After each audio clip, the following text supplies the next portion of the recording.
गणितामध्ये प्रॉफिट आणि लॉसचा प्रश्न जर फॉर्म्युलाने सोडवायला गेलो तर प्रश्न बऱ्याच वेळेला चुकतात, वेळ जातो तो वेगळाच.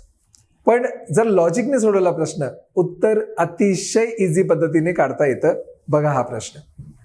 एक वस्तू तिच्या विक्री किमतीच्या 18/25 विकल्यामुळे 19% तोटा होतो. आता याचा अर्थ काय बघा, 18/25 विक्री किमतीच्या, याचा अर्थ ती वस्तू विकायची होती 25 पण विकली 18. 18/25 अर्थ हा, विकायची होती प्रत्यक्षात 25 पण विकली 18. लक्षात घ्या.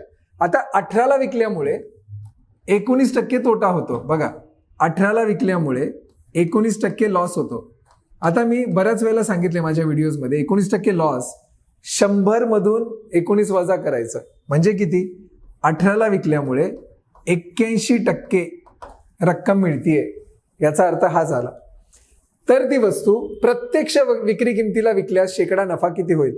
आता मला सांगा, 18 विकल्यावर 81%, प्रत्यक्ष विक्री किंमत किती आहे 25, कारण 25 विकायची होती ती आपण विकली 18.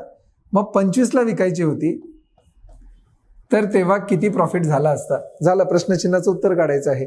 आता प्रश्नचिन्हाचं उत्तर कसं काढणार, प्रश्नचिन्ह बरोबर 25 आणि 81 याचा गुणाकार करणार बरोबर आणि भागिले 18 करणार. जर मी भाग दिला 9 ने, 9 दुने 18, 9 9 81, नंतर 2 ने भाग दिला, 2 के 2 आणि इथे 4.5, 25 गुणिले 4.5, 25 चोक 100 आणि पुढचा 0.5 म्हणजे 112.5, 112.5 प्रश्नचिन्हाचं उत्तर. आता 112.5 याचा अर्थ जेव्हा 81% आपण म्हटलं, 100% पेक्षा 19% कमी लॉस म्हणून आपण 81% म्हटलं.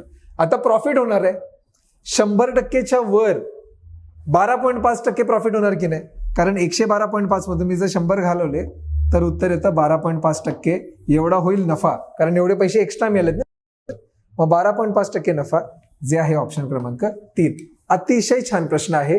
बऱ्याचशा परीक्षांमध्ये विचारला जातो, विचारला गेला आणि विचारला जाईल. म्हणून जास्तीत जास्त प्रॅक्टिस करा अशा स्वरूपाच्या प्रश्नांची. व्हिडिओ आवडल्यास नक्की लाईक करा.